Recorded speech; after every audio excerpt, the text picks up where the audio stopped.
Empire.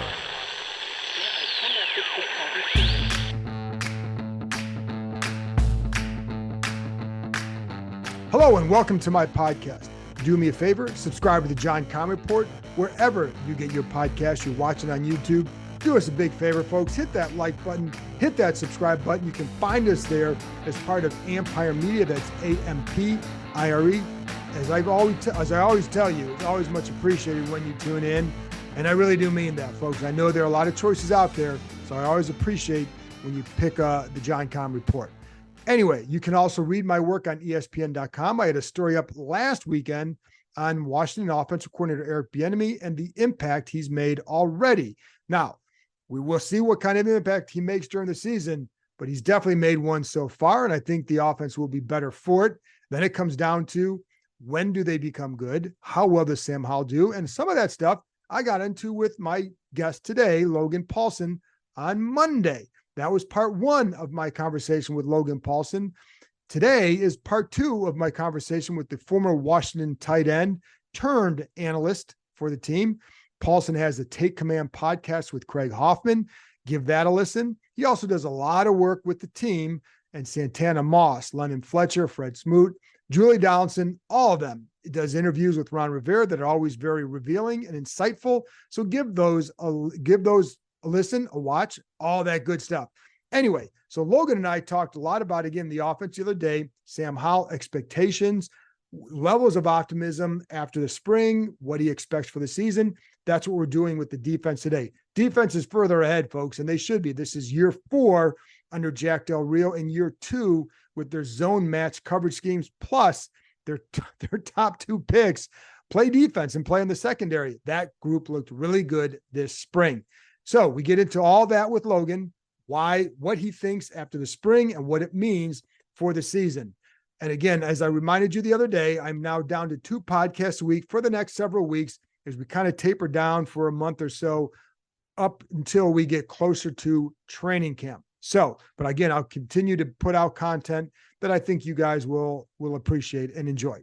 Anyway, that's it from me. So here's part 2 of my conversation with former Washington tight end Logan Paulsen. School is out and summer is here, so it's time to plan your next family adventure. With 8 different levels, 16 courses, 250 climbing obstacles, and over 4,000 feet of zip lines, the Adventure Park at Sandy Spring, located in Montgomery County, Maryland, is the largest ropes course and zip line park in the country. Beat the heat and join us after dark for some night climbing. When the sun goes down, the park is lit up, allowing you to climb under the stars. Check out their glow-in-the-park events for extra glow lights and music throughout the forest.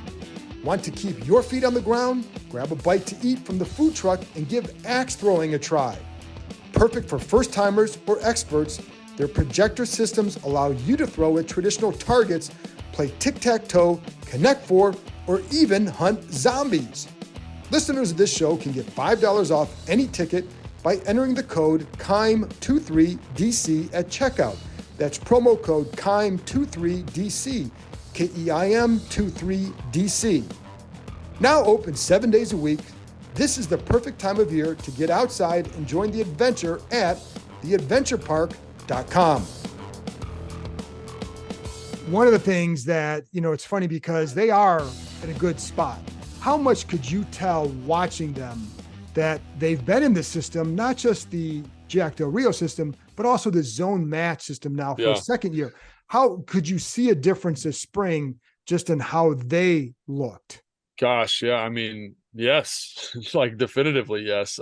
They just seem so much more comfortable. Like this, how they play the defense, and this is not true of this defense only, but one of the elements of this defense is you need to pattern recognize very, very quickly and know how you fit in the match principle. And I thought the communication was very, very high. There weren't any free runners. There weren't, linebackers weren't dropping people in coverage. There weren't any kind of communication errors.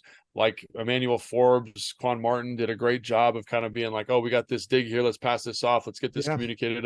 I'm going to replace the safety who's cutting the crosser. And it just seemed like this intricate dance that had just been perfected. And I'm sure that Jack would disagree with the use of my term perfection, but holy cow, man, they just did a really, really nice job of being on the same page. There were no easy throws. Last year, I felt like there was a couple times where there was a coverage bust. Guys dropped a dude in coverage. There's a guy wide open, and it's an easy throw for the offense. And this year, I felt like that was just not the case. There was no like, give me broken plays, busted coverages. They just did a really, really nice job. And that wasn't just the starters. Like the second group did a great job too. So it was a lot of fun to watch, but especially having that young speed in the back end, Percy Butler, DeForest, the maturity that they showed in year 2 and 3 respectively. I just was, again, very, very impressed with that group. And, you know, the secondary for me was probably the most impressive group of camp, quite honestly. So, you know, that just shows you how highly I think of what they did during this offseason. Oh, I loved what we saw from them. And I think it's a smart group. Yes. Yes. I think that's exactly right. Like you know, one of the things that Ron said about drafting Quan and drafting Forbes is they're guys that had played in zone, but were also very like instinctive football players. And I was really impressed by the maturity and the professionalism of both those guys. As you come in and you expect, like I expected Forbes to look good, but I expected him to have some tough days. Not because he's physically incapable of doing it, but because of the mental demands of the position. Yeah, he's a rookie, man. And I didn't really see that from him. And, you know, they're not running the football. The whole offense isn't in. There's a lot of reasons to kind of temper that excitement. But golly, man, both those guys did a great job. And then the Percy and Forrest also.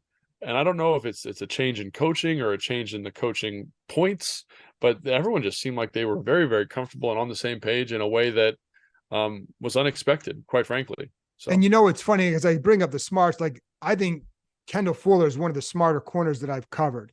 I think St. Juice does a good job learning as well. Yes. And I think Forbes is in that category as well. I think, you know, he was a smart college corner. You know, Quan Martin, you can't do what he did at Illinois, bouncing around, moving around without having a knowledge of football, right? And I think Cam Curl's that way. So I think that's why I say when you have that, you know, it just seems like you can do a lot more in terms of disguising and things like that. How much will that help this group?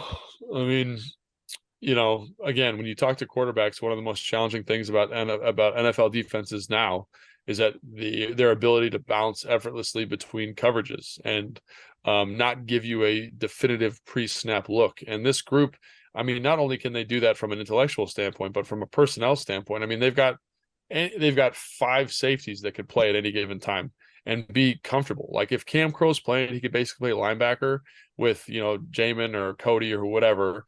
And you feel very confident about the ability to disguise who's the nickel, who's the safety, who's the post, who's the box, and just effortlessly kind of play this positionless football, much like the, you know, in basketball, how they've all gone small ball now. Mm-hmm. And I think it presents some of the same issues. You get a lot of speed on the field, and you get guys who are better coverage players. And as much as people want to talk about running the football, like the NFL today is about throwing the ball.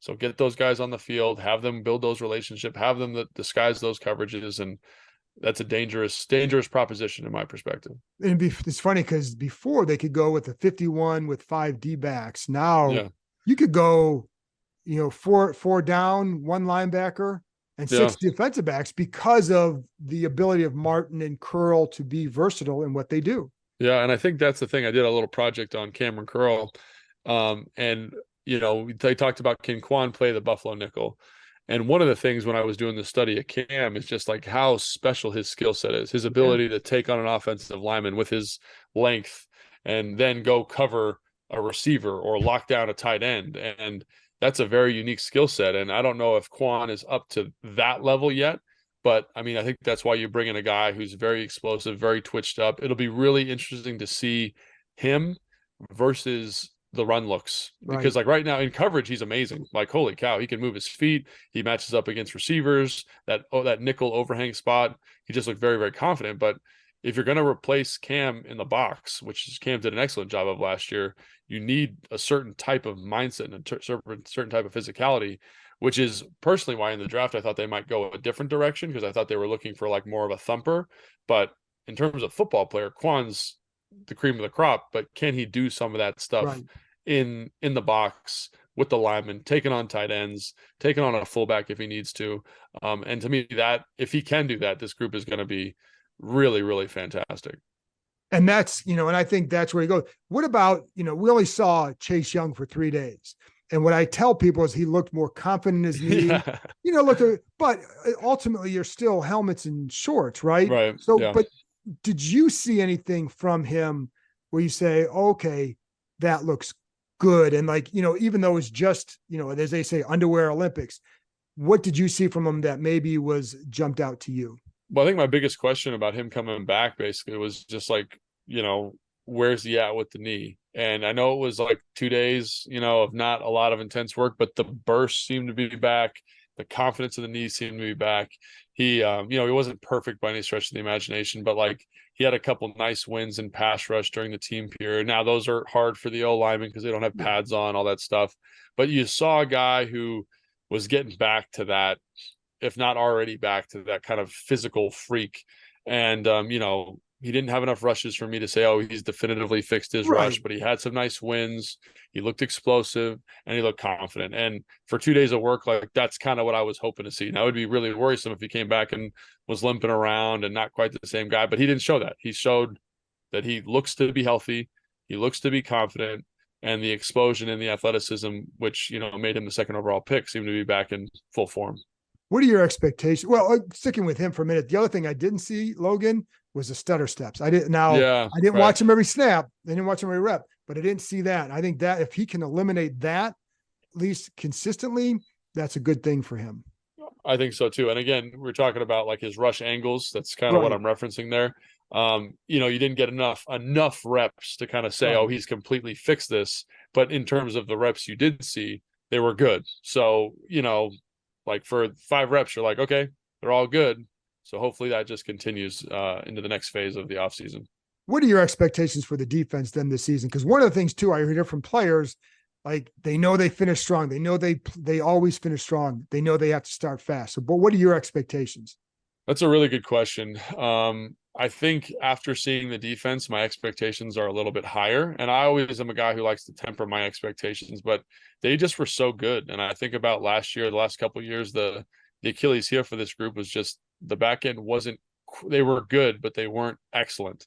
And I feel now that they are going to be flirting with excellence if they can gel and come together. And if that's the case, it's going to be a very scary group, especially with, Allen, Payne, Big Phil coming back as a depth piece, Ridgeway getting healthy, James, Casey, Chase, Montez, like that, and FAO Bada. That group is scary. Obviously the linebackers are a little bit in question, but I look at what Jamin was doing, especially the last 4 games of the year, and he's grading like, one of the best linebackers in football, which is crazy. So it's all got to gel. It's all got to come together. People got to find their homes. People got to stay healthy, all that kind of stuff. But in terms of personnel, it's crazy to me what the depth in the back end did that they got in this draft and how it totally changed the complexion of the defense and what this defense is capable of. So I'm really excited. My expectations are high, but I'm going to try and temper them until I see them come together in training camp, until we see them how they're playing the run, all those variables that we need to see them in the joint practice against Baltimore. But I think I definitely think they have the potential to be the best defensive line in football, one of the best defensive secondaries, probably top 5 defensive secondary in football. That's all potential, and that can be a bad word, but I'm very excited to see what this group can do. And we've all seen times here where it goes south where you don't want it, but like there is reason to feel really good about him. Linebacker, are you? Yeah. What do you have any lingering concern? You kind of brought it up. Do you have any lingering concerns there? And the guy, and I know you've talked about, but I've been talking for a few weeks too, is Khalid Hudson. Yeah. And does he change when they maybe look for another linebacker if they do? What did you think? Yeah, I mean, I was, Jamie didn't practice, obviously, or he practiced but didn't do any team. And if he to me, he's really interesting because if he finished the year grading, just talk about PFF metrics, right, wrong, and different, but he ended up grading in like the high 70s, which is very, very good. If he can continue to improve and develop like that, like that's going to be awesome for him, especially playing behind that defense. We'll see. He's not healthy, didn't do anything during the offseason. Cody, I think, has some nice ability, looked good at times, still learning the defense, obviously. And then you mentioned Khalid. Khalid looked Great, man. He was my surprise player me of the too. offseason. Me too. Great blitzer, great feel. Like he had, there's a couple times he's playing that Buffalo nickel overhang player on a receiver, matching up with those guys. And if he can do that for them, holy cow. Like, we talk about Quan playing in the box, but if you get that guy like that, Kalik shows that skill set, then you're not worried about having a physical run player because he's pretty good at that. Right. And it would add so much depth and allow you to take some of that box work off of Cam and let him kind of be the versatile chess piece in the back that he can be. So, yeah, I mean, it really depends on the development of those two players. I think it depends on the development of Jamin, if he becomes the guy that we think he can be. And then if Kalik shows a continued trajectory after that great Dallas game, the confidence he accrued there, he's a converted safety. It takes a couple of years to kind of find yourself. Maybe this is the year, and man, that would be fantastic for this defense if that was the case. Yeah, and I always tell people this is there's a step here, there's a step in the spring. Yes. The next big step is camp, and you got to show it there too, and then the season. So there's ways to go, but this was what the feelings from the spring. Logan, tell people real quick where they can find you. Well, obviously, anywhere that on the Commanders YouTube page, doing the shows there, the Take Command podcast with Craig Hoffman, which is for Odyssey Sports. I also do a podcast for the Commanders, which you can get on Spotify, which is great. I think that's all my stuff. And then the Instagram, Logan_Paulsen82. So, Logan, you're the best. Thanks a lot, man. Thanks, John. Appreciate you having me. That's it for this episode. Thanks to Logan for joining me, and thank you, as always, for tuning in. I'll be back with another episode on Monday. I'll talk to you next time.